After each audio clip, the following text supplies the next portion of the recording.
वंशी विभूषित करान्नवनीरदाभात् पीताम्बरा तरुण बिंब फलाधरुष्टात् पूर्णेन्दु सुंदर मुखादरविंद नेत्रात् कृष्णात् परं किमपि तत्त्वमहं न जाने। हे देव हे दैत हे भुवनैक बंधो हे कृष्ण हे चपल हे करुणैक सिंधो हे नाथ हे रमण हे नयनाभिराम हा हा कदानुभवितासि पदंदृशो मे।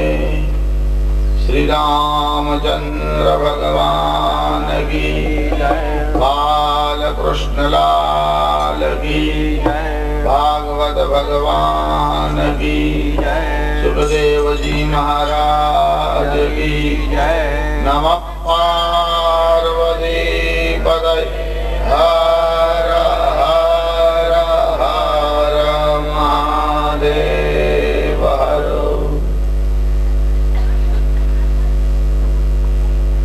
एक स्मारिका जो प्रकट की गई है श्री श्रीमाली ब्राह्मण समाज के सपूत और रतनलाल जी ने इसमें बड़ा श्रम किया है। और श्रीमाली ब्राह्मणों में जो समाज के जो सेवाभावी लोग हैं और भिन्न भिन्न प्रकार के, कोई सामाजिक सेवा करने वाले, कोई आध्यात्म की, कर्मकांड की, मतलब सभी प्रकार की सेवा करने वाले तन मन धन से, उनका इसमें कुछ वर्णन परिचय दिया है। इसका संपूर्ण अवलोकन तो मैंने नहीं किया, खाली पृष्ठ ही घुमाए हैं मैंने, तो इतना अवकाश अभी नहीं मिल पाया। पर हो सकता है कि इसमें कोई छूट भी गए हो। ये जरूरी नहीं कि जिसमें इनका इसमें विवरण है वही सपूत है, इसके सिवा और भी कोई हो सकते हैं। जिसका प्राप्त हुआ होगा वो सब दिया होगा, उस प्राप्त न हुए होंगे, कोई छपने के बाद भी आए हो और न दे सके, कई प्रकार की संभावनाएं हैं। जितने आ गए ठीक है। जब हम पुष्प लेने जाते हैं तब कुछ कलियां होती है जो दूसरे दिन खिलती है, ऐसा होता है। इसमें जो फूल है, पुष्प है, जो ज्ञाति को अर्पण हुए उसके बाद भी कहीं खिले होंगे, आगे भी खिलेंगे। तो उनका श्रद्धा से, आदर से इसमें स्मरण किया गया है। देखिए, एक तो होती है पुष्पांजलि, एक होती है श्रद्धांजलि और एक होती है तिलांजलि। जो देवताओं के लिए, अब देखिए ब्राह्मण तो पृथ्वी के देव है, इसलिए उनको दी जाती है देवताओं को, वे तो है पुष्पांजलि। जो श्रद्धा से दी जाती है, मरण के बाद साधारणतः हम श्रद्धांजलि का प्रयोग करते हैं। और तिलांजलि, समाज में कोई ऐसे भी लोग होते हैं जिनको तिलांजलि देना जरूरी है, कुछ लोगों को तो जीवित अवस्था में ही दे देनी चाहिए, ऐसे लोग हैं। ना राष्ट्र के काम आए, ना राम के काम आए, वे तो तिलांजलि पहले से ही तिल लेकर के इनको दे दो। तो इन्होंने ये पुष्पांजलि जो अर्पण की है वे धन्यवाद के पात्र है।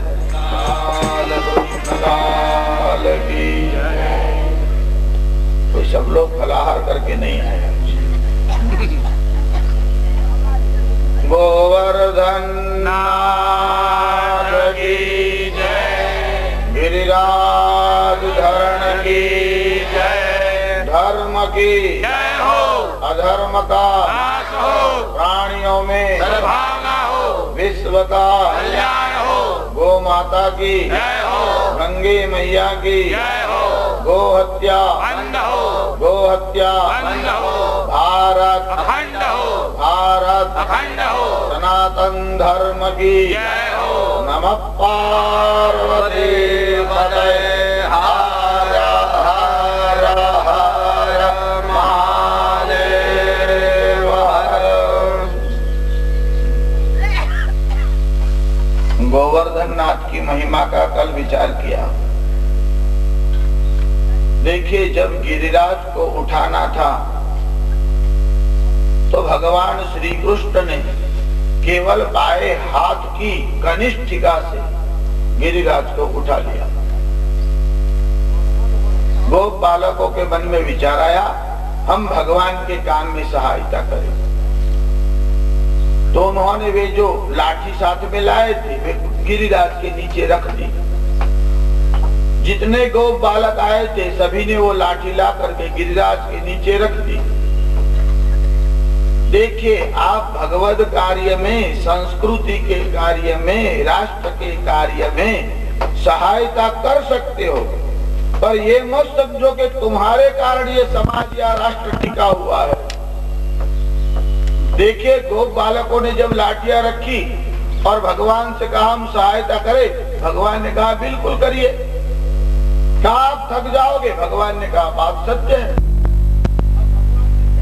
धीरे से अपनी अंगुली थी जरा नीचे की और सब गोप बालक घबरा गए, अरे ये तो भारी हो गया गिरिराज तो। और भगवान ने फिर से अपने अंगुली पर उठा लिया। इसका अर्थ यह हुआ, करने वाला परमात्मा है, आपको तो खाली हाथ लगाना है। आप ये समझने लग जाओगे आपके कारण हो रहा है तो गलत बात है। भगवान गिरिराज को उठाए हुए, गिरिराज नहीं, गिरिराज का जो भार है इससे घर गृहस्थी का भार जो है वो कोई कम थोड़ा ही है। हम समझते हैं घर गृहस्थी हम चला रहे, कोई नेता बन जाए तो समझने लग जाए राज्य को हम चलाते हैं, राष्ट्र को हम चलाते हैं। अरे आप नहीं थे तब भी यह राष्ट्र था और आप जाओगे तब भी ये राष्ट्र रहेगा। आप नहीं रहोगे तब भी घर चलेगा। हाँ, महाराज जी कह रहे नहीं है तब भी चलने वाला है, हो सकता है अच्छी तरह से भी चलेगा। ये कुछ बूढ़े लोग समझते हैं, सासू समझती है मैं मर जाऊंगी तो क्या होगा, बहू को अकल है नहीं, ये घर का क्या होगा, हो सकता है तेरे जाने के बाद और शांति हो जाए।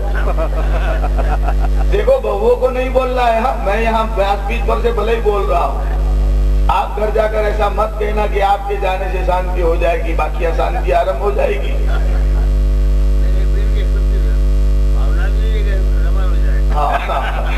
श्री रामचंद्र भगवान की।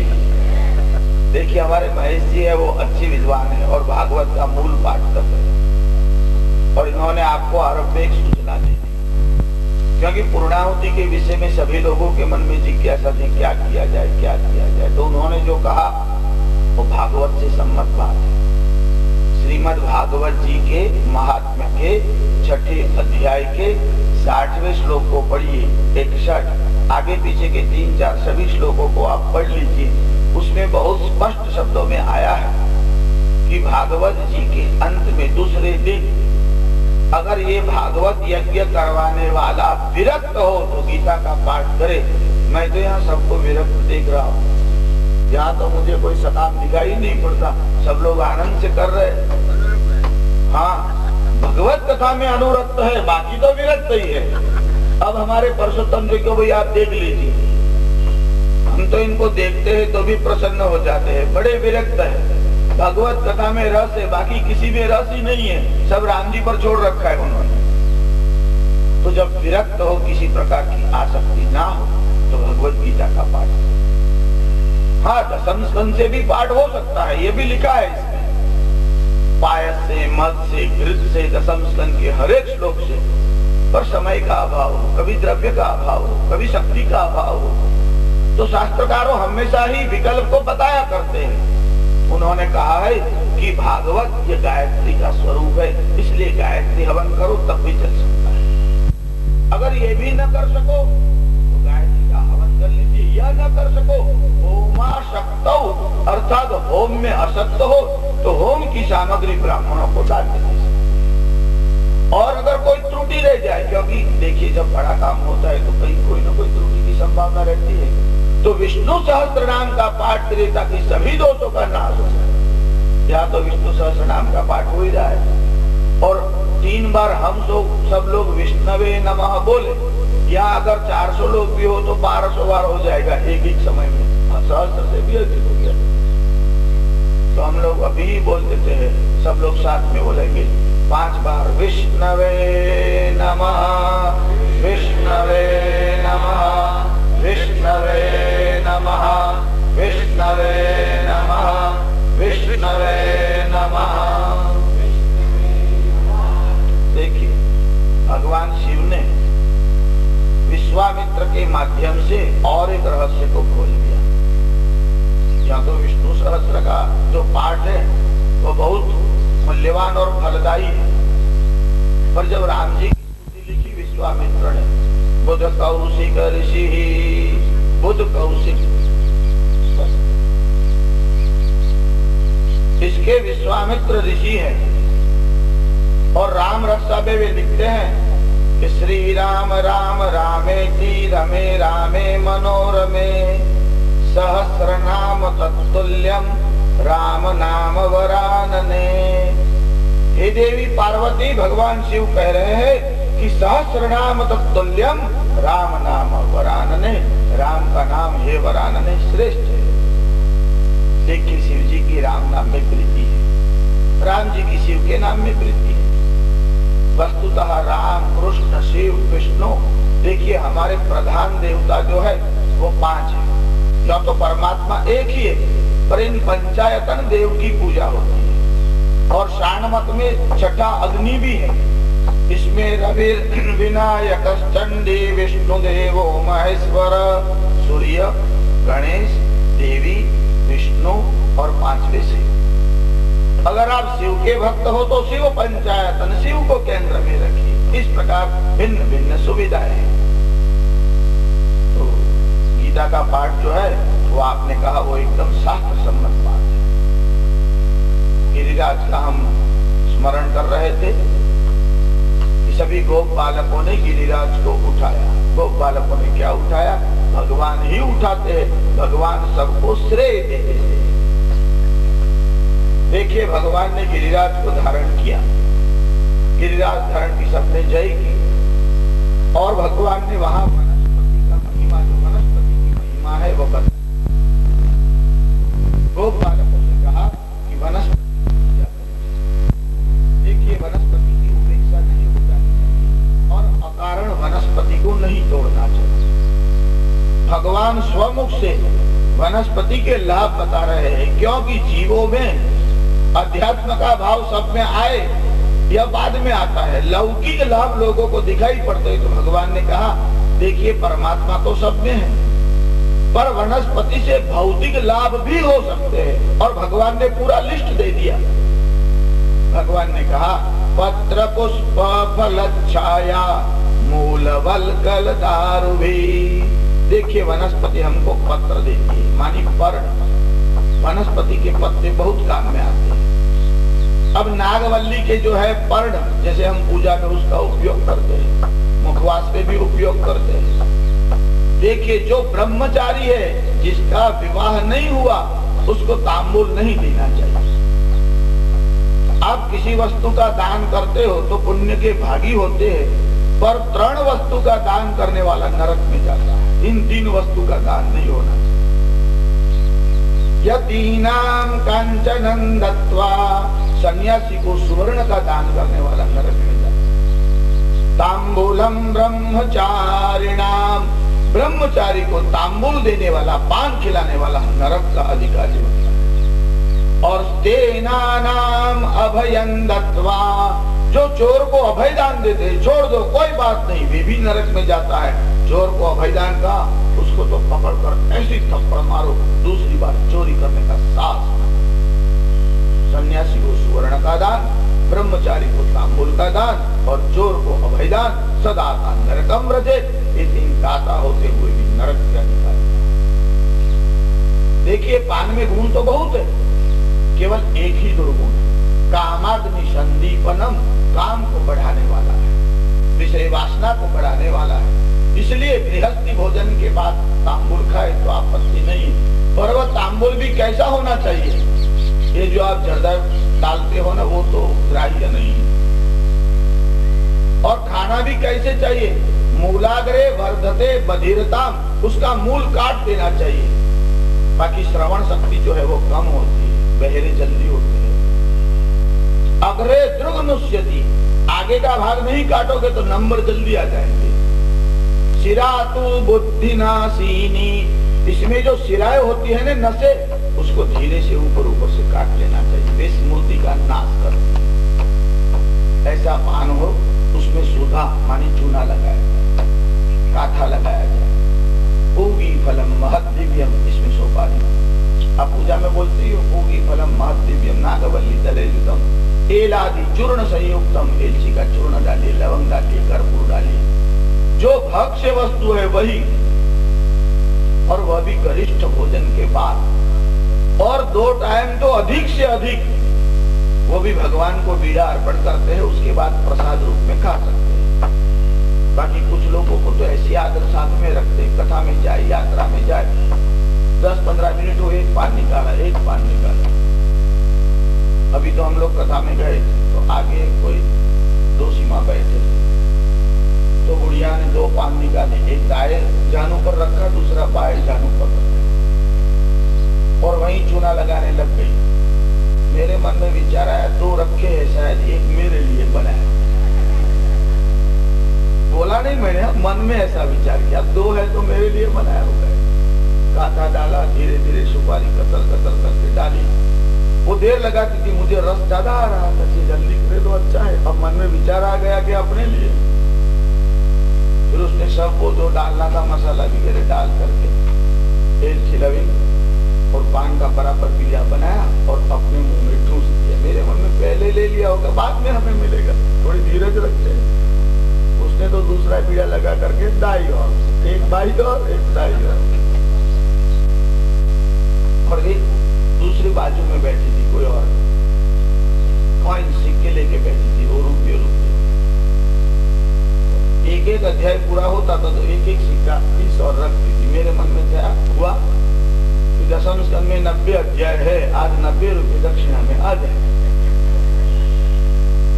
अब ये तो 1 रुपया उठावे, अध्याय पूरा, और इधर रखे, इधर रखे।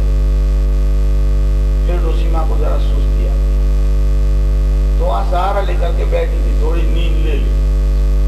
फिर कथा की समाप्ति हुई, फिर उन्होंने कॉइन गिन ली। महाराज 60 हुए हैं, 30 अध्याय रह गए। मैंने कहा माँ जी जब आप नींद में थी तब चले गए। कथा सारस तथोगतः, लोभ से कथा करेंगे तो कथा का सार कहाँ है, और संपूर्ण कथा संभव भी नहीं है। ऐसा दुराग्रह नहीं रखना चाहिए, इसलिए तो पारायण बैठता है। जो सार है वो वक्ता बताता है। बाकी भागवत की कथा करना हो तो बहुत समय लग जाए। केवल दशम स्कंद कहना हो तो 10 दिन तो कम से कम चाहिए, तब उसको न्याय दे सकते हैं।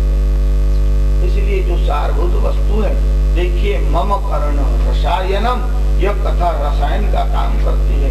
इसलिए रसायन औषधि जो है, किसी को तो 1 डोज में अच्छा हो जाता है, किसी को 10 डोज में, और कोई तो 50 कथा सुनते हैं तो भी कोई असर ही नहीं होता। यहाँ भागवत जी में बहुत सुंदर वर्णन आया है। देखिए, गिरिराज की कथा के बाद भगवान का अभिषेक हुआ, और अभिषेक के बाद नंद बाबा की अजगर से रक्षा की यह प्रकरण आया। एक बार नंद बाबा जो है एकादशी का व्रत कर रहे थे और रात को सो गए थे। कहते हैं कि द्वादशी का समय था और मध्य रात्रि में, अभी द्वादशी में थोड़ा समय बाकी था, और वे यमुना के जल में प्रविष्ट हो गए। और जब ये यमुना के जल में गए तो वरुण का सेवक आया, और वरुण का सेवक जो है वो नंद बाबा को ले गया। इसलिए कि रात्रि का जो समय होता है वह आसुरी वेला होती है, और तब नदी में प्रवेश नहीं करना चाहिए। और नंद बाबा ने मध्य रात्रि को प्रवेश किया। इसलिए वरुण के सेवक आए, नंद बाबा को वरुण लोक में ले गए। इधर नंद बाबा नहीं आए, भगवान को चिंता हुई। गोप बालकों ने बताया, देखिए भगवान श्री कृष्ण वरुण लोक में गए। अब भगवान वरुण लोक में गए तो वरुण देवता के मन में भय हो गया, अरे मेरा ये सेवक है, वह तो भगवान के पिता को ले आया है। वरुण देवता ने क्षमायाचना की, प्रभु मेरे सेवक ने बड़ी मूर्खता की, वह आपके पिताजी को ले आया, पर मैं इसे भी अपना सद्भाग्य समझता हूँ। इस बहाने आप वरुण लोक में आए, मैं आपको पिताजी को दे देता हूँ। देखिए, भगवान को मांगने की जरूरत न पड़ी, कहने की जरूरत न पड़ी, वरुण ने ही हाजिर कर दिया कि लीजिए। पर प्रसन्नता इसलिए है कि आप वरुण लोक में आए। देखिए, जो गिरिराज की कथा आई, उसके पहले इंद्र ने भारी वर्षा की और इंद्र के मन में घमंड आ गया, क्योंकि इंद्र पूजा बंद हो गई। पहले इंद्र है, उसका घमंड उतार दिया। वरुण है, वह भी भगवान के सामने झुक गए। भगवान दावानल को पी गए। देखिए जितने भी देव है वे सब भगवान के सामने अधीन हो जाते। इंद्र के मन में पहले तो बड़ा गर्व था। देखिए इंद्र ने तो कुछ अपशब्द भी कह डाले। कल तो उत्सव करना था, इसलिए थोड़ा विस्तार नहीं करके उस विषय को थोड़ा छोड़ दिया था। पर जब इंद्र की पूजा को रोक करके गोवर्धन की पूजा आरंभ कराई तो इंद्र ने कहा, अरे एक गोप बालक का साहस तो देखो, ये मेरी पूजा से लोगों को विमुख कर रहा है। अरे मुझे जानता ही नहीं कि मैं इंद्र हूं। हाँ, एक गोप बालक वाचाल तो बहुत है। वाचालम, ये तो बड़ा वाचाल है। बालिशम, बालिश का एक अर्थ होता है मूर्ख। अरे ये तो बालिश है। वाचालम बालिशम, अरे पंडितम मन्यमानम, अपने आप को बड़ा पंडित समझता है। है एक साधारण गोप बालक और मेरी महिमा को नहीं जानता। देखिए भागवत के ऊपर श्रीधर स्वामी की टीका है। श्रीधर स्वामी बड़े प्रकांड पंडित हैं। श्रीधर स्वामी लिखते हैं कि सरस्वती जो है वे अधिष्ठात्री देवी है वाणी की, इसलिए वाणी से कभी श्री कृष्ण की परमात्मा की निंदा संभव ही नहीं है। उन्होंने इंद्र ने जो शब्द कहे थे कि बालिशम, वाचालम, स्तब्धम, अग्न्यम, पंडित मानिनम, इन शब्द का बहुत सुंदर स्तुति मूलक अर्थ किया है। श्रीधर स्वामी लिखते हैं इंद्र ने कहा वाचालम, वाचा अलम, मानी वाणी जहाँ रुक जाती है, वाणी का सामर्थ्य नहीं जिसकी स्तुति करे, इसलिए लिखा वाचा अलम, वाचालम। भगवान वाचाल है, वहां वाणी नहीं पहुंच सकती। फिर कहते हैं बालिशम, देखिए सुग्रीव के भाई का नाम बाली और शम करोति शंकर, शम का अर्थ होता है शमन करना, सुख देना। भगवान शंकर कल्याणकारी है और शंकरोति जो कल्याण करते हैं उनका नाम शंकर है। ये श्री कृष्ण कैसे है? बालिशम, मानी बाली का कल्याण करने वाले। इसका एक अर्थ यह भी हुआ कि बाली का कल्याण करने वाले जो राम थे वही श्री कृष्ण है। स्तब्धम, स्तब्ध का अर्थ होता है स्थिर, अचल, इसलिए तो भगवान का एक नाम अच्युत आया है। हम बोलते हैं ना अच्युतम केशवम राम नारायणम, भगवान अच्युत है, मानी स्थिर है, चलायमान नहीं होते। वाचालम, बालिशम, स्तब्धम, अग्न्यम, देखिए अग्न्यम का एक अर्थ होता है अज्ञानी और अग्न्यम यानी ज्ञान से ही इसे जाना जा सकता है। और कोई कोई तो कहते हैं कि अरे ज्ञान से भी जाना नहीं जा सकता, बुद्धि से नहीं जाना जा सकता, वह तो इससे पर है। पंडित मानिनम, अपने आप को बड़ा पंडित मानता है। श्रीधर स्वामी ने लिखा अरे श्री कृष्ण तो कैसे हैं? पंडित मानिनम, पंडितों को मान देने वाले हैं, ब्राह्मणों का सम्मान करने वाले हैं। इस प्रकार से श्रीधर स्वामी ने बहुत सुंदर अर्थ किए। इंद्र को पता चला अरे तो 12 मेघ भेजने के बाद ये चलायमान नहीं हुए, गोप बालकों की रक्षा की, इंद्र का घमंड उतर गया। देखिए जीव जब गर्व करता है, मिथ्याभिमान, हाँ जैसे हम हिंदू है तो हमें गर्व होना चाहिए, सनातनी है गर्व होना चाहिए, पर जिसे मिथ्या घमंड कहते हैं वह तो विनाशकारी होता है। हम आपको एक लौकिक दृष्टांत बताते हैं। कोई नगर में एक शिल्पी था, बड़ा अद्भुत कारीगर था। आप जिस देवता की मूर्ति को वैसी बना देता जैसी आप इच्छा करो। अगर आप कोई फोटो दे दो तो हूबहू वैसी की वैसी मूर्ति बना देता। बहुत प्रशंसा हुई उसकी, बहुत कीर्ति मिली उसको। एक बार किसी ज्योतिषी से उसने पूछा उसका भाग्य कैसा है? ज्योतिषी ने कहा कीर्ति तो आपकी बहुत है, आपकी सिद्धि भी बहुत है, पर आपका आयु जो है बस अब समाप्त होने आया है, अब केवल 7 दिन की आयु शेष रह गई है। शिल्पी के मन में विचार आया 7 दिन है, क्या किया? अभी अवस्था इतनी तो हुई नहीं, बड़ा अद्भुत शिल्पी था। अपना ही जो फोटो था उसकी हूबहू नकल करके उसने वैसी की वैसी जो मूर्तियां हैं 8 मूर्तियां बना दी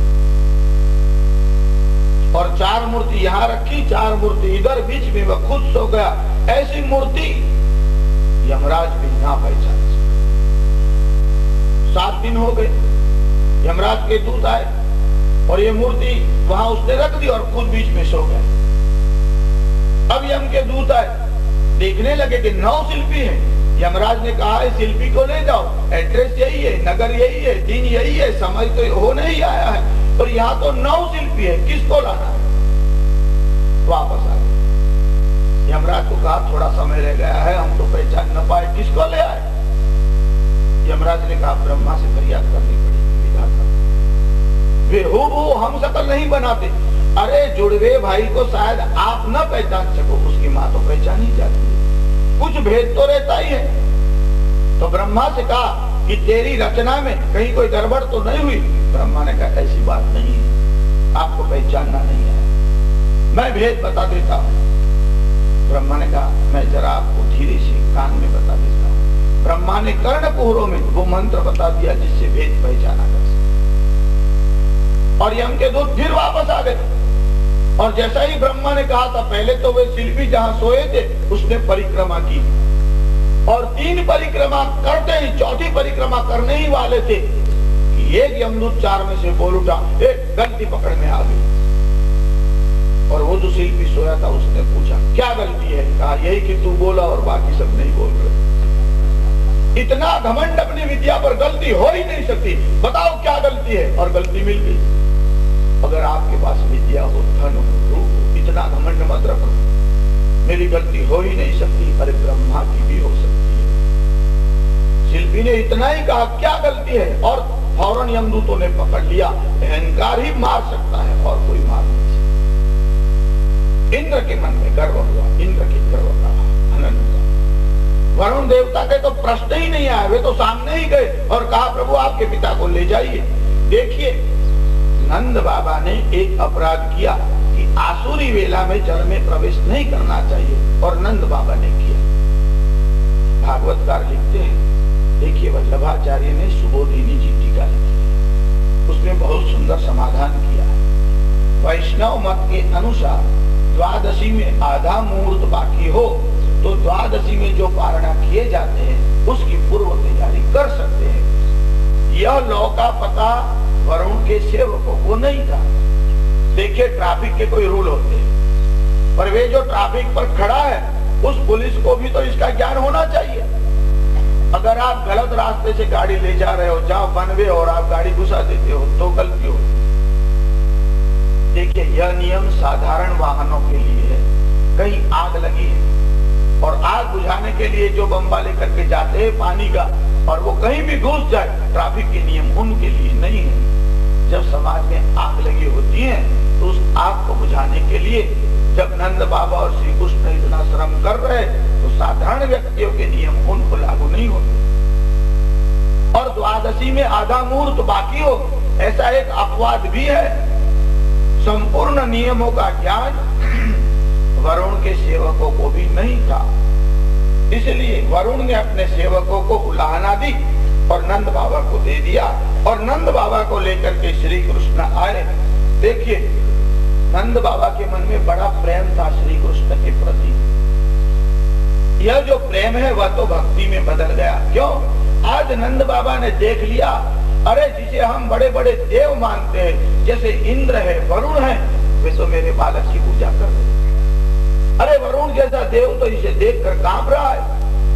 सभी देवता इनसे करते हैं, ये साधारण नहीं है, ये तो साक्षात नारायण है। देखिए जब तक आपको यह परिचय नहीं हो जाएगा कि कृष्णस्तु भगवान स्वयं, तब तक तो आपका रासलीला में प्रवेश नहीं हो सकता। जब नंद बाबा को पता चला और गोपालकों ने कहा कि अब तो हमें भी संदेह हो रहा है, नंद बाबा ये आपके यहाँ भले ही आया हो, ये आपका पुत्र नहीं हो सकता, यह तो वैकुंठवासी नारायण मालूम पड़ता है, यह तो गोलोक धाम के वासी है, ये अवतार नहीं, ये तो अवतार ही है।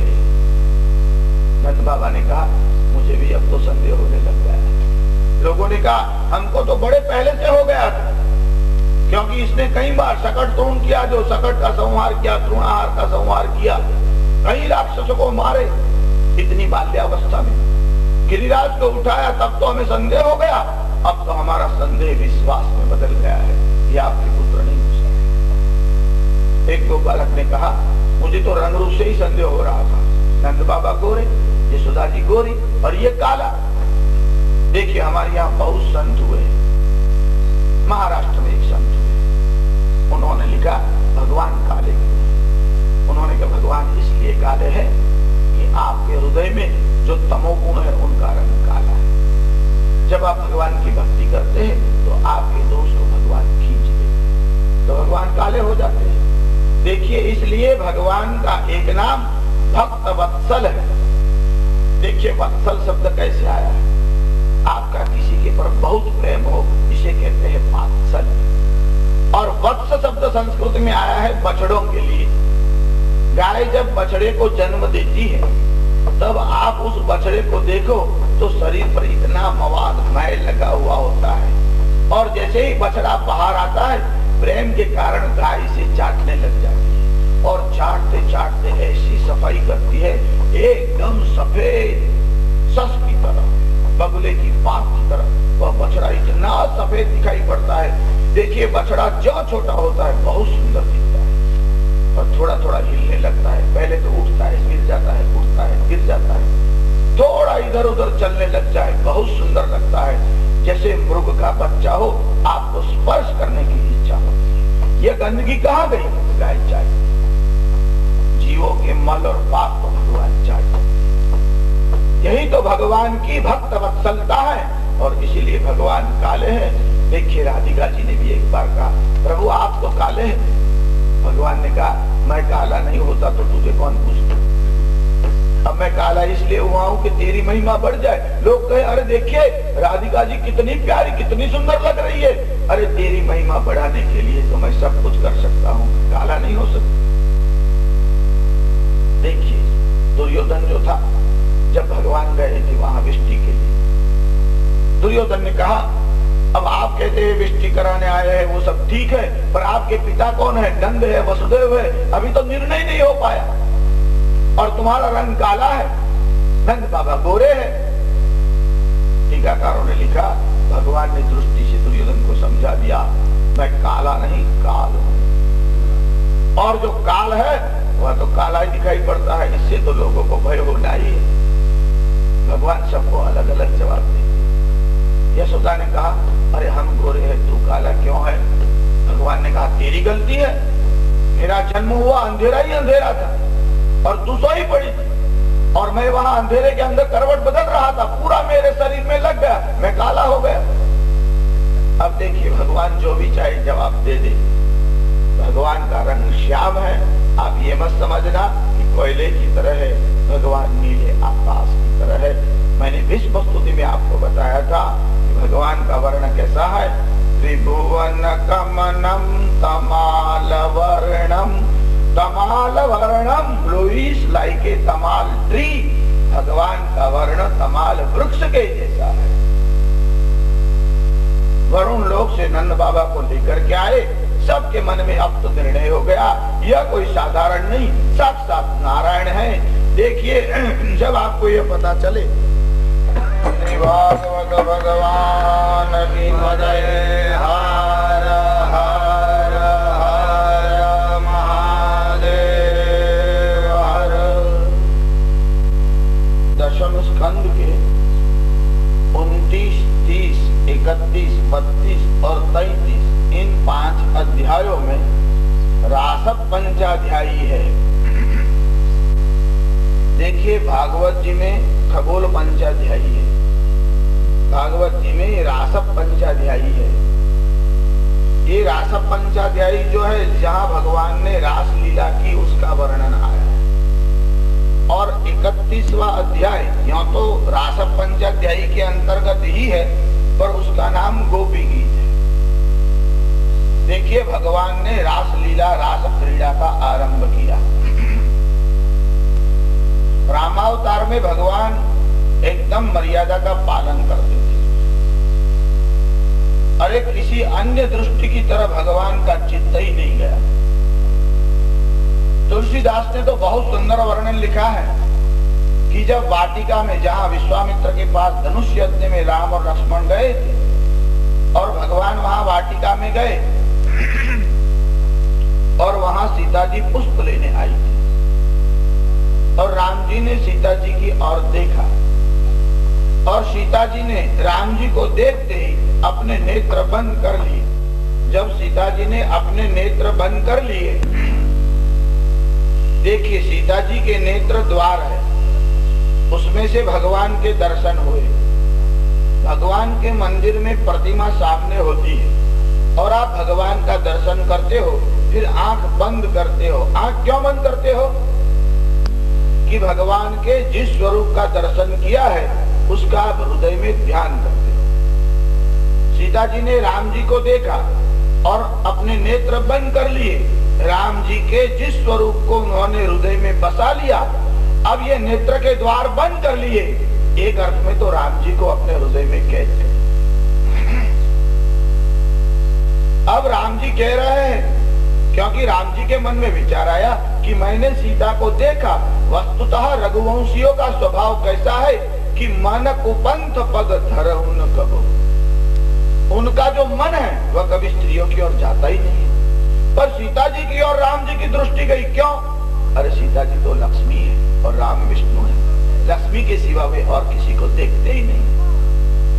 महाभारत में भी ऐसा प्रसंग आया है। यह जो दुष्यंत है वह वन में गए और कण्व ऋषि का आश्रम आया और शकुंतला को देखा। अब उनके मन में विचार आया कि शकुंतला तो कण्व की पुत्री है और शकुंतला को देखकर मेरे मन में कुछ अभिलाषा हुई प्राप्त करने की।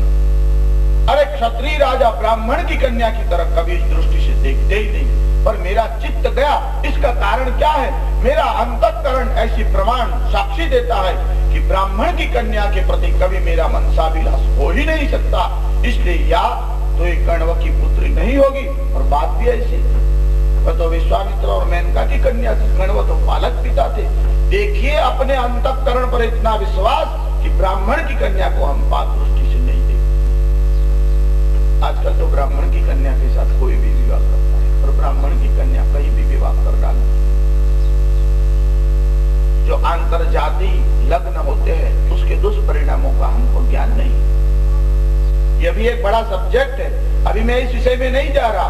देखिए अगर कोई गलती कर ले, क्योंकि विवाह जो होते हैं एक अनुलोम विवाह होता है, एक प्रतिलोम विवाह होता है। अगर पुरुष से कन्या की जाति हीन हो तब तो क्षम्य है। सम्य का अर्थ है कि सहन कर लेते हैं। वास्तुतः वह भी शास्त्र को तो मान्य नहीं है, पर प्रतिलोम विवाह की तुलना में अनुलोम विवाह अच्छा है। कन्या से पुरुष की जाति नीच नहीं होनी चाहिए। अगर होती है, इससे जो प्रजा होती है वह प्रजा योग्य नहीं होती। यहाँ भगवान ने रासलीला आरंभ की, पर रासलीला के पूर्व भूमिका में क्या हुआ कि जब भगवान राम जी का रूप लेकर आए तब बड़ी मर्यादा का पालन करते थे। कामदेव वहां आया और कहा, प्रभु आप इतनी मर्यादा रखते हैं, आप तो स्त्री की ओर बात करते हो तो दृष्टि स्थिर नहीं रखते। अब मुझे युद्ध का आनंद कैसे आवे? मुझे एक मौका दो और फिर मैं सरसंधान करता हूँ, आपके ऊपर तीर चढ़ाता हूँ। राम जी ने कहा, बेटे झगड़ा करने की इच्छा रखता है? देखिए परमात्मा सबके बाप। अब भगवान शंकर ने तो एक बार शिक्षा दे दी थी कि काम को जला दिया था। अभी राम जी के पास अपना जोर दिखाने के लिए आया। राम जी ने कहा, इस बार मैंने इस अवतार में मर्यादा का व्रत ग्रहण किया है, अगर लड़ने की इच्छा हो मैं दोबारा आता हूँ, आ जाओ। अब भगवान कृष्ण का रूप लेकर के आए। अब कामदेव को याद आया, बहुत बढ़ चढ़ करके भगवान ने बात की थी, अगली बार आना। अब कामदेव आया, कहा प्रभु क्या विचार है? कहा बेटे किले की लड़ाई लड़ेंगे कि मैदान की लड़ाई लड़ेंगे? किले का अर्थ है मर्यादा में होकर के, और मैदान की लड़ाई खुले होकर के। चारों ओर स्त्रियां है, शरद की रात्रि है, चंद्रमा पूर्ण खिला हुआ है। देखिए इन सब स्थिति में मन ज्यादा आकर्षित होता है। आप कथा में बैठे हो, पूजा करते हो, तब तो साधारण संयम आ जाता है, पर मौका ही ऐसा हो, फूल खिले हो, शरद की रात्रि हो, कामदेव ने कहा किले में क्या लड़ना, आप छिप कर लड़ोगे मजा नहीं आएगा, मैदान में आओ। भगवान ने कहा चारों ओर गोपियां खड़ी है, ले चला तीर, मैं भी देख लूं कितनी ताकत है तेरी। अरे भगवान कृष्ण का स्मरण करे तब भी काम का जोर कम हो जाता है, क्षीण हो जाता है, कभी कभी नष्ट हो जाता है। भला भगवान के पर उसकी ताकत क्या है। और भगवान ने शरदोत्फुल्ल मल्लिका, शरद ऋतु की रात्रि को पसंद किया और भगवान ने योग माया का आश्रय लिया। देखिए ये जो भगवान की बहनों है वही योग माया है और भगवान ने योग माया का आश्रय लिया। समय कैसा है, निशम्य गीतम तदनंग वर्धनम, अनंग कहते हैं कामदेव को। जब भगवान शंकर ने कामदेव को जला दिया तब इसका नाम अनंग हो गया, क्योंकि अंग रहा नहीं। और निशम्य गीतम तदनंग वर्धनम, यह काम को बढ़ाने वाली सभी सामग्री हाजिर है और भगवान रासलीला कर रहे हैं। रासलीला का अर्थ है रसानाम समूह, जो रसों का समूह है उसका नाम रास। देखिए साहित्य में 9 रस होते हैं। देखिए आप सब लोग तो शायद रुक्मिणी के विवाह की रात देख रहे हैं, थोड़ा समय अभी चरित्र बहुत बाकी है, इसमें थोड़ा परेशान से बैठिए आप, क्योंकि भागवत जी का 10वां स्कंद तो 1-1.5 दिन में बोल देना बहुत मुश्किल होता है। तो भी मैं सार भाग है वो तो आपको बता ही देता हूं। देखिए रसानाम समूह, साहित्य में 9 रस है, उसमें सब रसों का आपको पता है। इसमें हास्य रस है, श्रृंगार रस है, कारुण्य रस है, विभत्स रस है, रौद्र रस है। देखिए भले ही साहित्य में 9 रस है, भगवान तो रस रूप है, रसो वै सः। और ये जो 10वां रस है वो भक्ति रस है, प्रेम रस। और यहाँ भगवान ने रस का दान किया है, इसलिए रास लीला का आनंद बहुत अधिक है। देखिए यह जो रास लीला है वह 2 जीवों का मिलन नहीं है, जीव और शिव का मिलन है, परमात्मा से। और जब भगवान रास क्रीड़ा करने लगे, देखिए भागवत जी में ऐसा आया है कि भगवान ने अपना अधरामृत है वह गोपियों को पिलाया। अब डिक्शनरी में आप देखिए अधर शब्द का अर्थ आपको मिलेगा, अधर मानी ओष्ठ। इसका सीधा अर्थ तो किस करना हो जाएगा, मुंह को चूमना हो जाएगा। देखिए हमारे श्रीधर स्वामी और भागवत के सभी टीकाकार एक मत है, अधरामृत का अर्थ क्या है। धरा का अर्थ होता है पृथ्वी, और धरामृतम न भवति, अधरा जो पृथ्वी लोक का अमृत नहीं दिव्य लोक का अमृत है वह भगवान ने प्रदान किया। अरे भगवान के अधर बड़े मधुर है, अधरम मधुरम वदनम मधुरम नयनम मधुरम हसितम मधुरम हृदयम मधुरम गमनम मधुरम मधुराधिपतेरखिलम मधुरम। भगवान तो सर्वांगीण सुंदर है, भगवान ने अधरामृत का पान कराया। देखिए ये 29 और 30 अध्याय में भगवान ने जो रास लीला की और गोपियों के मन में भी थोड़ा अहम भाव आ गया। देखिए भगवान हमारे साथ खेलते हैं, भगवान हमारे साथ क्रीड़ा करते हैं और भगवान अदृश्य हो गए। अब तो ये गोपियां घबरा गई और विरह के कारण छटपटाने लगी, और जब भी छटपटाने लगी विरह के कारण, तब श्री कृष्ण को याद करने लगी। देखिए भगवान थोड़े दूर हो जाते हैं तो अधिक स्मरण हुआ, और भगवान वापस जितने गोपी थे उतने ही रूप लेकर के भगवान आए। देखिए गोपियों द्वारा जो गीत गाया गया उसका नाम गोपी गीत है। ये जो गोपी गीत है उसका कनक मंजरी छंद है। कनक का एक अर्थ होता है सुवर्ण मानी सोना, और कनक का एक अर्थ होता है धतूर। आप धतूरा ही बोलते हो जो भगवान शिव को चढ़ाते हैं। ये जो धतूरा होता है ना उसके बीज बड़े नशीले होते हैं। कोई कोई लोग तो भांग के अंदर भी डाल देते हैं क्योंकि इसमें नशा अधिक होता है। इसमें भी कनक मंजरी छंद है। अगर गोपी गीत को आप गाओ तो नशा आ जाएगा। देखिए उस नशे में और इस नशे में तो बहुत भेद है। का नशा तो कोई और ही नशा है। तब भक्ति के नशे से जो व्यक्ति चूर हो जाता है, उन्मत्त हो जाता है, पागल जैसा हो जाता है। रामकृष्ण परमहंस को किसी ने कहा पागल है, रामकृष्ण ने कहा बिल्कुल ठीक है। कोई धन के पीछे पागल है, कोई पत्नी के पीछे पागल है, कोई काम के पीछे पागल है, कोई कीर्ति के पीछे पागल है, मैं नारायण के पीछे पागल हूं। ये दुनिया तो एक पागल खाना, जिसके बीच जैसे है नशा आता है। यह गोपी गीत ऐसा है। देखिए गोपियों ने प्रैक्टिस नहीं की, एक साथ गा रही।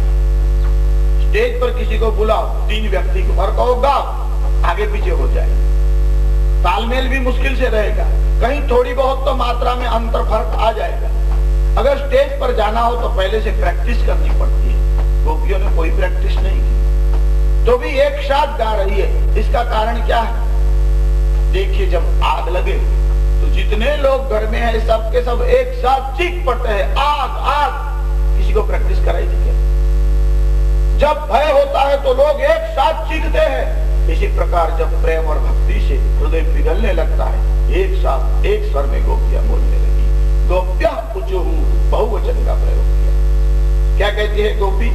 जयति तेधिकं जन्मना व्रज श्रयत इंदिरा सत्वदत्रहि दयित दृश्यता दिक्षुतावता त्वयि दुर्वासव त्वां विचिन्वते त्वयि दुर्वासव त्वां विचिन्वते तव कथामृतं तप्त जीवनं कविभिरीडितं कलमशापहं कविभिरीडितं कलमशापहं जयति तेधिकं।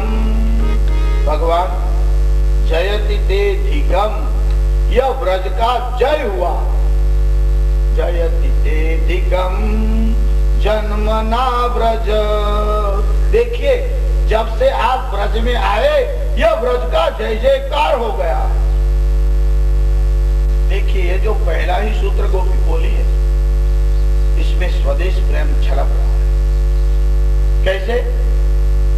गोपी ब्रज में जन्म लिया है गोपी ने, इसलिए ब्रज उनकी मातृभूमि है। भला मातृभूमि से किसको प्रेम न होगा? गोपी ये नहीं कहती कि आप आए और व्रज का जय हुआ। गोपी कहती है कि व्रज का जय तो था ही था, हाँ आप आए तो अधिक हुआ। ये मान्य कर लिया इन्होंने कि जयति तेधिकं, अधिकम जय तो व्रज का था, आप आने से अधिक जय हो गया। देखिए मातृभूमि के प्रति ये भाव है।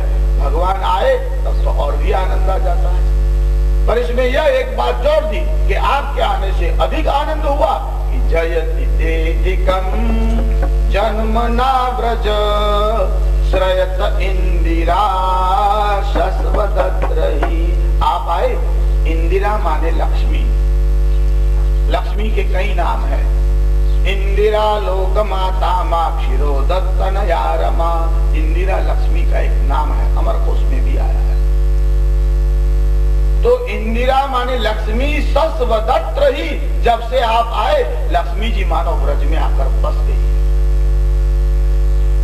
देखिए गोपियों ने जब कहा कि व्रज का जय है, आपके आने से अधिक हुआ, भगवान ने कहा अपनी माँ को तो हर कोई अच्छा बताता है, तुम्हारी मातृभूमि है, तुम इसका जय जय गान करती हो कि जय था, आपके आने से अधिक हुआ, पर व्रज का जय था यह हम आपको कैसे मान ले? आपकी बात को हमें तो प्रमाण चाहिए। गोपियों ने कहा प्रमाण दे देते हैं। और गोपियां जो चारों ओर खड़ी थी सभी ने श्री कृष्ण को छू लिया और कहा ये रहा प्रमाण। भगवान ने कहा कैसे? गोपी ने कहा अगर व्रज भूमि में इतनी ताकत और माधुर्य पवित्रता न होती तो आप व्रज में क्यों आए? आप स्विट्जरलैंड में भी जा सकते थे। देखिए स्विट्जरलैंड का नाम मैं आपको बता रहा, अन्यत्र का सब आ गया, उसमें पूरी दुनिया आ गई। भगवान को आने की इच्छा हुई तो कहीं और जगह न गए, भगवान भी भारत भूमि में आए। इस भूमि के प्रति भगवान का भी लगाव है और गोपी गोपियों ने कहा यही प्रमाण है कि आप ब्रज में आए हो, आपको वैकुंठ में इतना आनंद नहीं आया, इसलिए तो आप हमारे ब्रज में आए। आपने ब्रज को सिलेक्ट पसंद किया, इसका अर्थ कि ब्रज भूमि बड़ी सुंदर है। मातृभूमि के प्रति ये भाव होना चाहिए।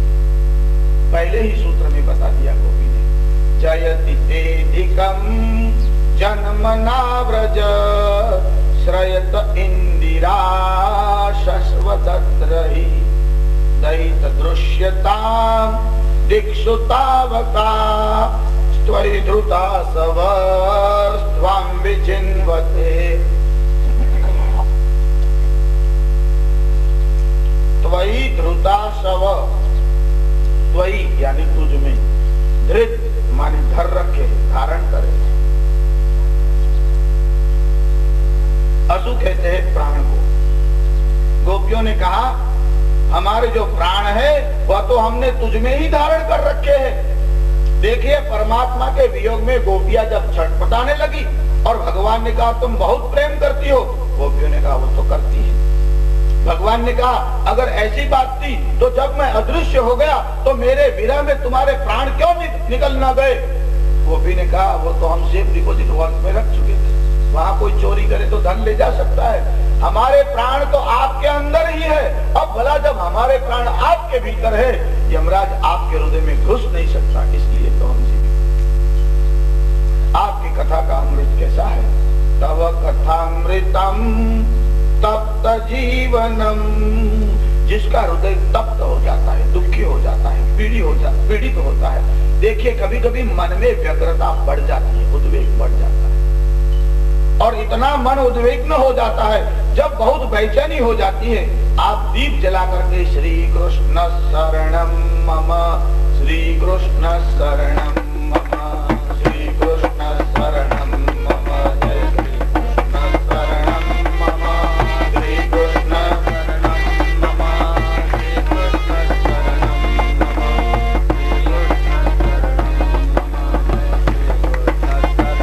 देखिए कथा का अमृत रोज रोज प्राप्त नहीं होता। जब आपकी इच्छा हो कृष्ण कीर्तन कर सकते हो, यह सरल उपाय है। बाकी तो मन उद्विग्न हो और श्री कृष्ण की कथा सुन लो। अगर घर में भागवत हो, रामायण हो तो पढ़ने बैठ जाए। भगवान की कथा में कैसी ताकत है कि तव कथामृतम तप्त जीवनम कविभिरीडितम कल्मषापहम, कविभिरीडितम कल्मषापहम। भगवान की कथा जैसे तप्त लोहे का कोई पात्र हो, लोहे का कोई गोला हो, और उसके ऊपर आप पानी डाल दीजिए और वो जैसे शीतल हो जाता है। कथा का अमृत तो इससे भी अधिक फल देने वाला है। यह हृदय कभी कभी प्रतिकूल स्थितियों में तप्त होने लगता है, शरीर भी गर्म हो जाता है, बेचैनी बढ़ जाती है, शरीर में अस्वस्थता बढ़ती है, और आपके कथामृत का कोई श्रवण कर ले, हृदय एकदम शांत और शीतल हो जाता है।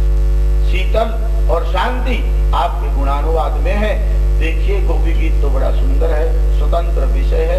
अभी तो बहुत अध्यायों तक जाना है हमको, तो 52वें अध्याय में है रुक्मिणी का विवाह, और अभी हम 31वें विवाह उसमें अध्याय में चल रहे हैं। आप देखते हो कि कितना सफर लंबा है। फिर मुझे भी जरा एक्सीलेटर दबाना होगा ताकि जल्दी जल्दी हम लोग लक्ष्य पर पहुंच जाए।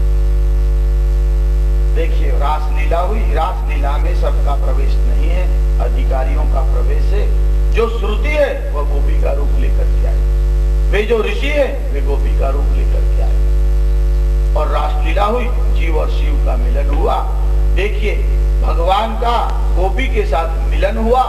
भगवान का शरीर तेजस शरीर है। सुखदेव जी कथा कह रहे हैं, परीक्षित ने कहा कि चोरी और व्यभिचार शास्त्रों में वर्ज्य बताया गया है। देखिए भगवान ने माखन की चोरी की और गोपी परस्त्री है उसका स्पर्श किया, क्या भगवान को दोष लग सकता है? कहा नहीं नहीं, जैसे अग्नि है वो सर्वभोग है, सब कुछ खाता है, अग्नि को दोष नहीं लगता। जैसे भगवान शंकर है, हलाहल विष को पी जाते हैं, शिव को देखकर साधारण विष जहर पीने लगे तो न देव चरितम चरित, देवताओं के चरित्र का स्मरण करना चाहिए, अनुकरण नहीं करना। साधारण जीव का यह सामर्थ्य नहीं है। दूसरी एक बात समझाइए कि भगवान का शरीर जो है वो तेजस शरीर है, इसलिए स्पर्श से दोष की बात समझते हो वो गलत है। पर एक और समाधान विद्वानों ने दिया है। किसी ने प्रश्न किया किसी महात्मा से कि भगवान ने माखन की चोरी की, गोपियों को स्पर्श किया, तो क्या चोरी और परस्त्री का स्पर्श मान्य है? उस महात्मा ने कहा कि तुम्हारे पिता तुम्हारे घर में से रुपया ले तो चोरी होगी। तो उसने कहा यह कैसे हो सकता है, वो तो मेरे पिता है, वो तो मालिक है हमारे घर के। कहा श्री कृष्ण तो पूरे विश्व के मालिक है, चोरी तो वो करता है जो दूसरे के घर से लाता हो, ये तो पूरा ब्रह्मांड ही उसका बनाया हुआ है, वही इस जगत के पिता है। तभी तो भगवान कहते हैं पितामहस्य जगतो माता धाता पितामह। गीता में कहा इस जगत का केवल बाप नहीं, माँ भी मैं हूँ, बाप भी मैं हूँ, अरे पितामह भी मैं हूँ। पितामहस्य जगतो माता धाता पितामह। भगवान ही इस जगत के मालिक है, और मालिक कोई वस्तु ले ले उसका नाम चोरी। अब कहा कि तुम्हारे पिता तुम्हारी माता के साथ बैठ करके फोटो खींचा ले तो कोई पाप होगा? कहा कैसे हो सकता है, वो तो इसके पति है, और ये तो जगत पति है, सभी के पति है, सभी जीवों के पति है, तभी तो इसका नाम पशुपति है। तो क्या गोपियों के पति नहीं है? अरे आप जिसे पति मानते हैं वे तो दूसरे जन्म में बदल जाते हैं, यह जीवों के पति परमात्मा शिव है। आप कोई भी कितने भी जन्म लो, भगवान तो आपके पति रहते ही है। वास्तव में नित्य भगवान तो पति है। श्री रामचंद्र भगवान की जय। देखिए गोपी गीत जो है वह तो एक बड़ा विषय है। इस दशम स्कंद में एक युगल गीत भी गाया है गोपियों ने। युगल गीत में भगवान का वर्णन किया है कि दर्शनीय तिलको, संसार में जितने भी दर्शनीय देखने लायक वस्तु है, अगर उसमें कोई श्रेष्ठ हो तो भगवान श्री कृष्ण। दर्शनीय तिलको मानी दर्शन करने योग्य जो जो वस्तु है उसमें श्रेष्ठ में श्रेष्ठ भगवान है। देखिए जगत के जो पदार्थ आपको दिख रहे हैं उसमें जो सुंदरता है उसका रहस्य क्या है? आपको सुवर्ण के आभूषण बड़े सुंदर मालूम पड़ते हैं। देखिए आप मोदक बनाते हो ना, लड्डू बनाते हो, उसमें क्या क्या सामग्री होती है? एक तो आटा होता है, एक घी होता है, और गुड़ या शक्कर। अब आटा जो है वो मीठा है कि फीका है? फीका है। और लड्डू मीठा है। लड्डू में जो मिठास यानी स्वीटनेस है वह किसके कारण है? गुड़ के कारण है। गुड़ दिखता नहीं है, शक्कर दिखती नहीं है, पर इसमें जो स्वाद है वो गुड़ के कारण है। इस प्रकार जगत में जो कोई वस्तु सुंदर दिखाई पड़ती है इसका कारण परमात्मा श्री कृष्ण है। इसलिए गोपियों ने कहा दर्शनीय तिलको, यह तो दर्शनीय वस्तु में शिरोमणि है। भगवान का रूप बड़ा अद्भुत है, सुंदर है। जगत का रूप सुंदर हो सकता है क्षण भर के लिए, क्योंकि जगत की जो सुंदरता है वह शाश्वत रह नहीं सकती। शाश्वत केवल परमात्मा का स्वरूप है, परमात्मा का धाम है, परमात्मा का नाम है। एक फूल आपको बहुत सुंदर लगता है और 1 घंटे के बाद, 2 घंटे के बाद आपको मिठाई बहुत सुंदर लगती है।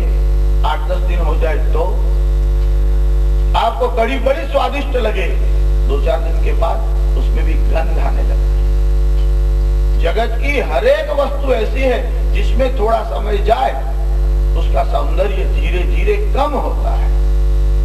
इस प्रकार आनंद जो है वह भी 2 प्रकार के हैं।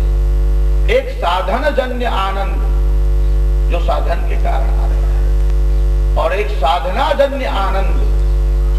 देखिए एक तो होता है भोगानंद और दूसरा होता है भजनानंद।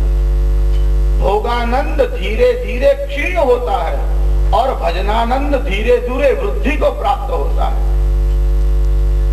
आपको घेवर बहुत अच्छे लगते हैं और आपने 1 खाया, 2 खाया, 3 खाया, फिर थोड़ी रुचि घटेगी। देखिए सब कोई तो 3 खा नहीं सकते, कोई बराबर अच्छा खाने वाला हो तो खा लेता है।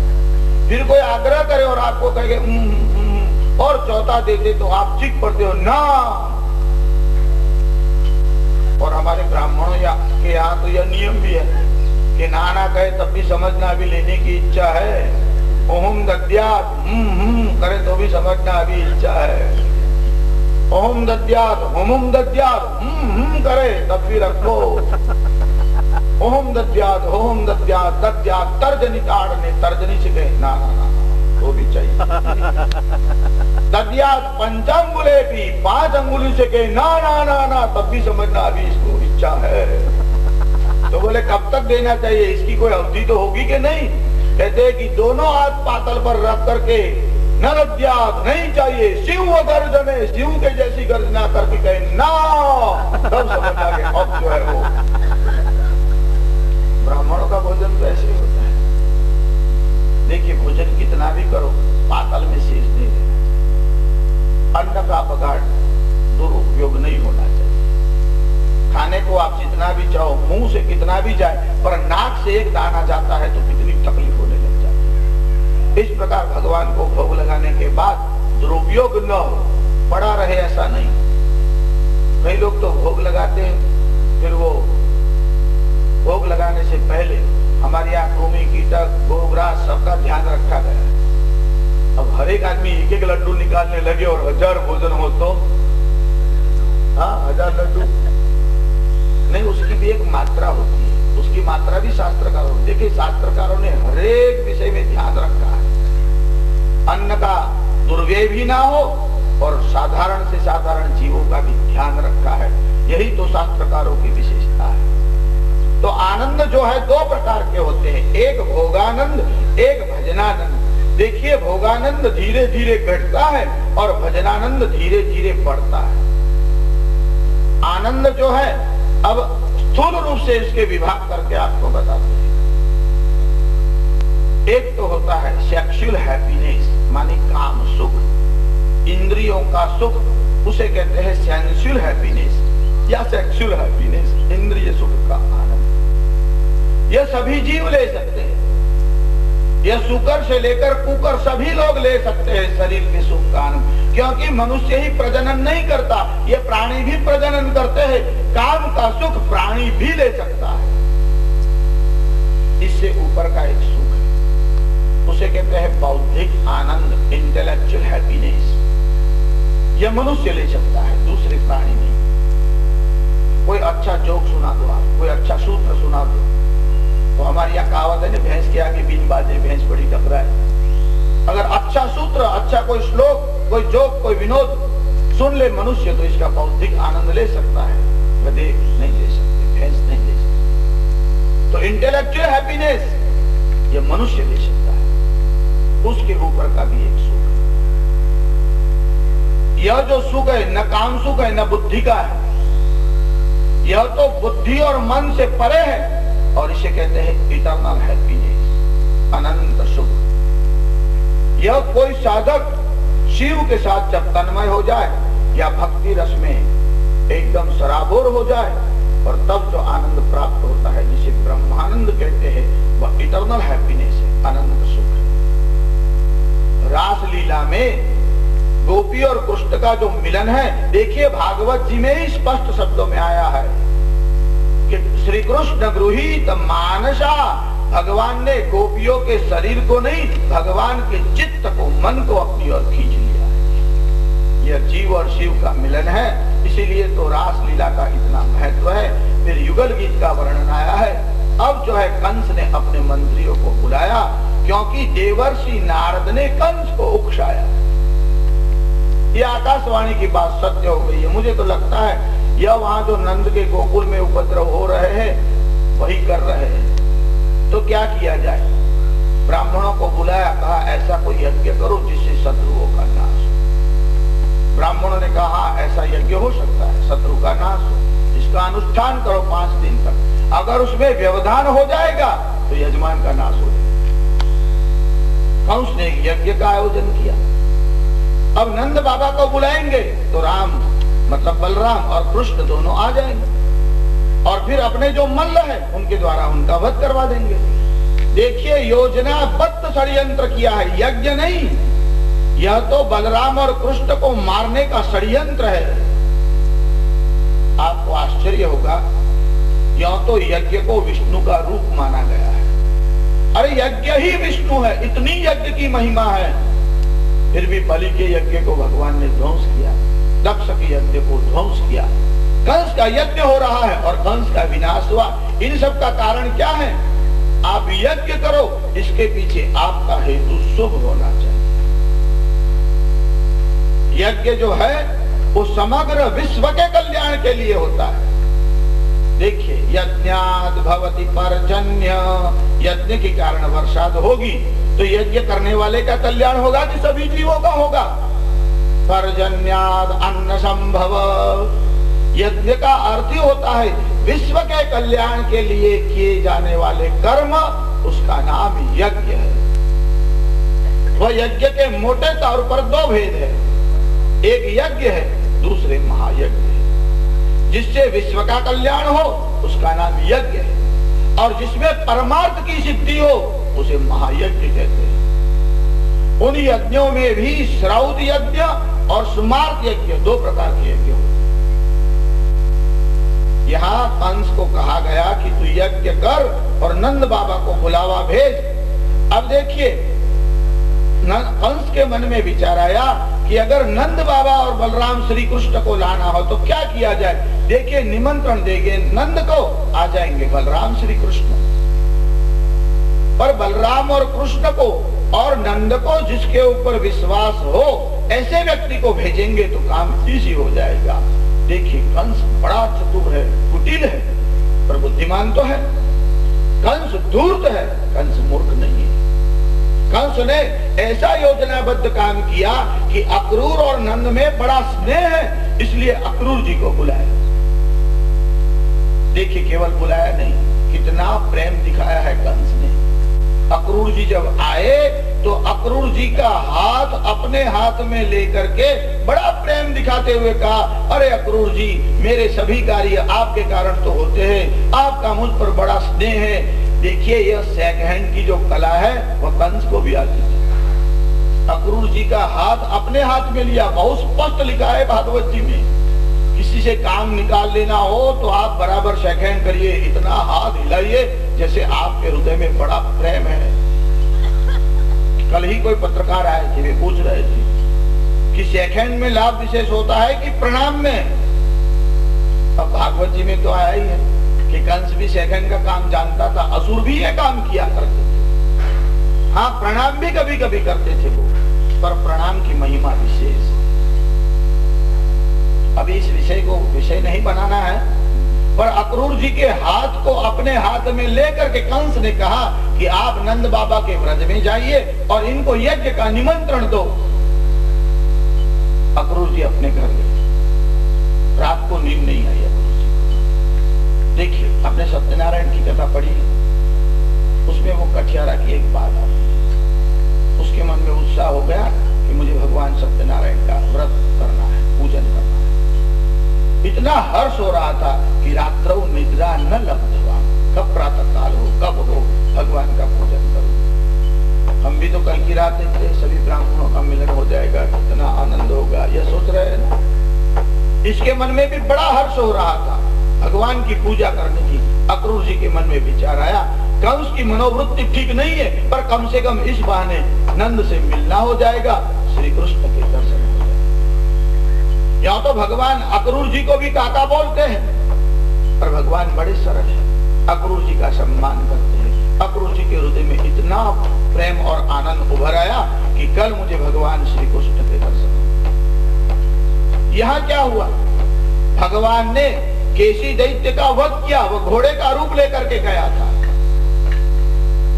और एक दूसरा प्रसंग भी भागवत जी में आया है, शंख और अजगर, शंखासुर और यह सुदर्शन की मुक्ति।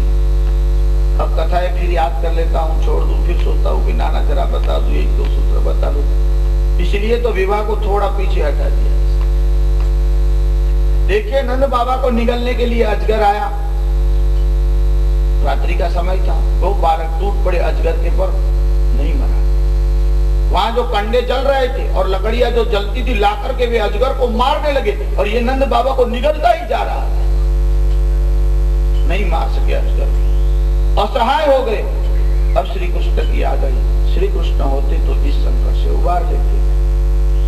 बस याद करना था कि भगवान आ गए। श्री कृष्ण आए, देखते हैं कि नंद बाबा को यह निगलने जा रहा है, करीब करीब निगल लिया है, और भगवान श्री कृष्ण ने अपने अंगुष्ठ से उस अजगर को स्पर्श किया। स्पर्श क्या किया? एक सुंदर गांधर्व आ गया जिसका नाम था सुदर्शन, पूर्व जन्म में सुदर्शन था, देखने में बड़ा सुंदर था। देखिए, आपको रूप मिलता है पितृभक्ति के कारण। अगर आप श्राद्धादि कर्म अच्छे करोगे तो दूसरे जन्म में आपको स्वरूप बहुत अच्छा मिलेगा। कोई कुरूप होना चाहता नहीं, सबको सुंदरता प्रिय है। बूढ़ा भी हो जाए तो चाहता है कि मैं अभी युवान दिखूं। इसको बूढ़े हो जाने का डर नहीं है, दांत गिर जाए उसका डर नहीं है, उसको डर है अब लोग चाचा कहने लग गए, तब तो आघात लगता है, धक्का लगता है। आ पांडुरा शिरसिजा स्त्रीवली कपोले दंतावली विगलिता नच में विषाद। एक बूढ़ा कह रहा है कि मेरे सब बाल सफेद हो गए, मुझे दुख नहीं है। दंतावली विगलिता नच में विषाद, दांत गिर गए, मुझे दुख नहीं हुआ। आ पांडुरा शिरसिजा स्त्रीवली कपोले, अरे शरीर पर जो है झुर्रियां पड़ गई, शरीर कांपने लगा, तो भी मुझे डर नहीं है। और मैं मार्ग से जा रहा था और सुंदर युवतियां जा रही थी, और जब उसने कहा चाचा, तब तो जैसे वज्राघात हुआ।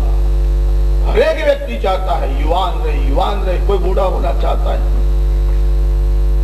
हाँ, भगवान श्री कृष्ण का सौंदर्य ऐसा था, इसे जो कोई दर्शन करता उसको यौवन आ जाता। भगवान के दर्शन में ही शामिल थे।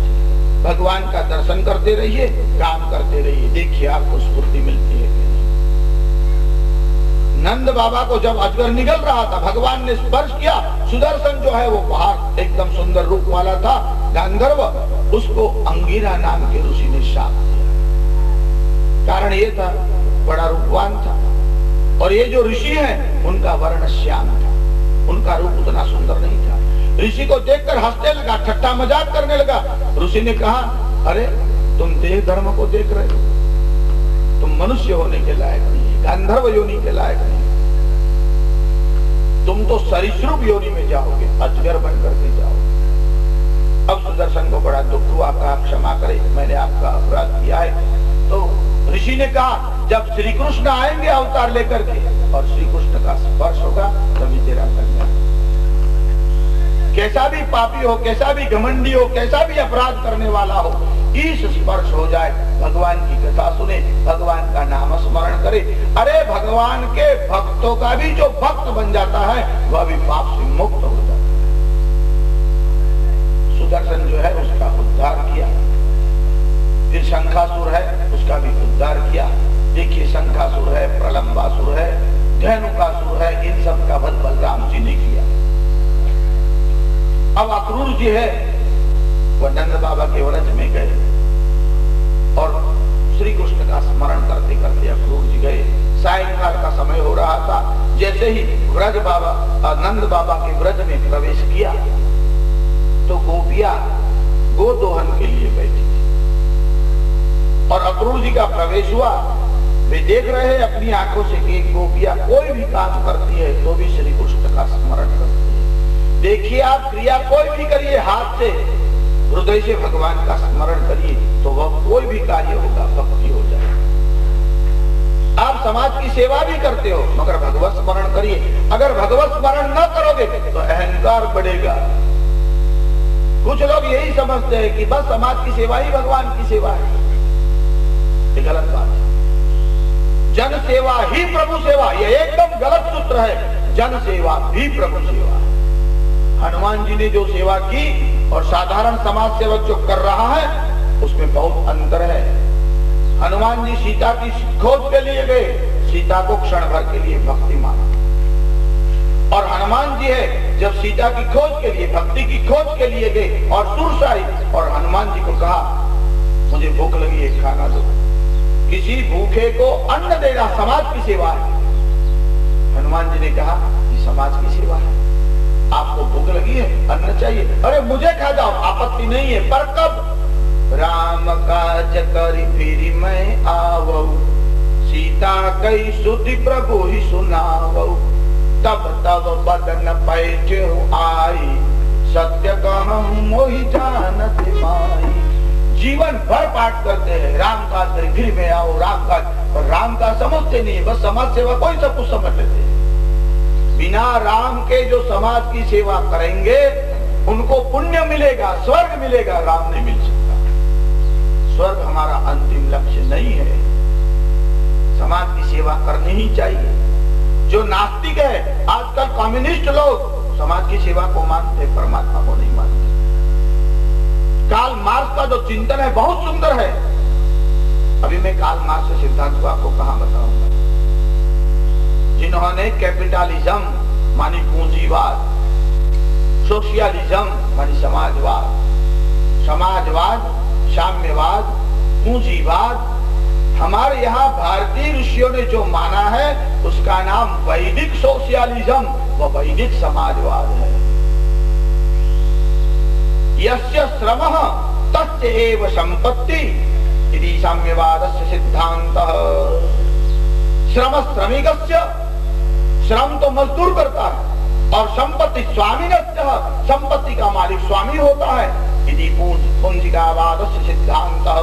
ये कैपिटलिज्म की थियरी। संपत्ति जो है वो समाज की है। श्रम श्रमिकस्य, संपत्ति समाजस्य, इति समाजवादस्य सिद्धान्तः।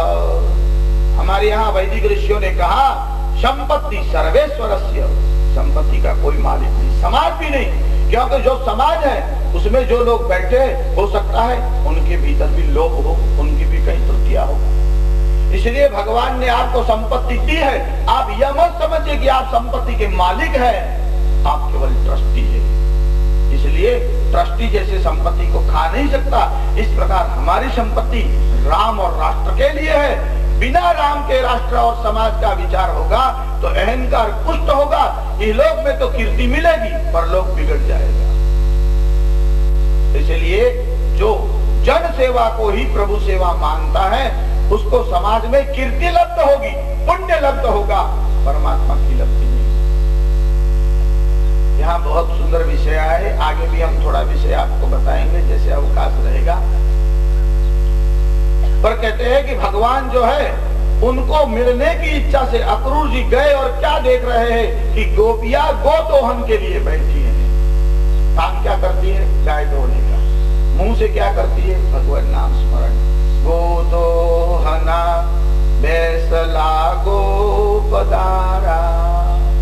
देखिए दोनों झानुओं को ऊपर करके जिसमें आप गाय का दूध लेते हो उस पात्र को दोनों झानुओं घुटनों के बीच में फंसा देते हैं और पंजे के बल बैठ जाते हैं, और दोनों जो हाथ है उनमें अंगूठे को भीतर करके बाकी की 4 अंगुलियों से पकड़ करके दूध निकाला जाता है।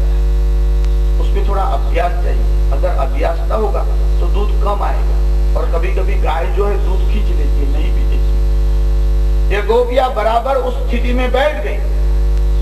गाय को दोहने से पहले बछड़ों को छोड़ा जाता है कुछ क्षण के लिए, फिर बछड़े जब दूध थोड़ा पी लेते हैं फिर बछड़े को हटा लेते हैं और फिर दूध निकालते हैं। और गोपियां जब दूध निकालने के लिए बैठी, क्या हुआ?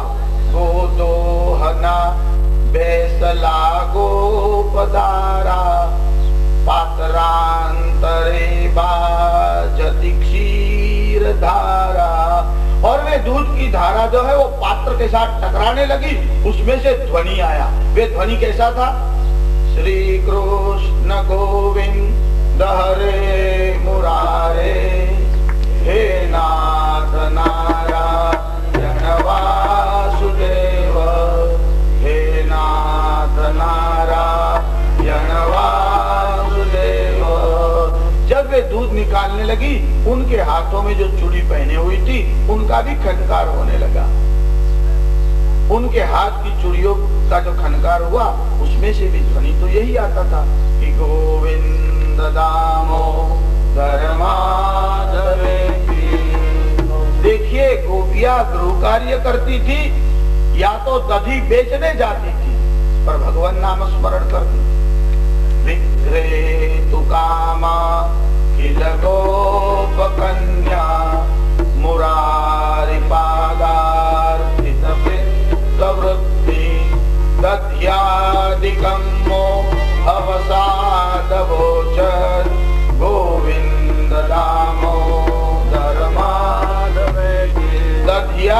सम्मोह वसाद भोजत, दधी आदि बेचने के लिए विक्रय तो कामा माने विक्रय करने के लिए जाती, बेचने निकली है दही और बोल क्या रही है, गोविंद लो माधव लो गोविंद लो। अरे तो त्रिभुवन के नाथ को बेचने निकली है, काम कोई भी करती, नाम परमात्मा का ले। अक्रूर जी बड़े प्रसन्न हुए, अक्रूर जी गए, देखिए अक्रूर जी और नंद बाबा का मिलन हुआ, नंद बाबा को बड़ा हर्ष हुआ। आगे की कथा का अनुसंधान मध्याह्न को करेंगे। श्री रामचंद्र भगवान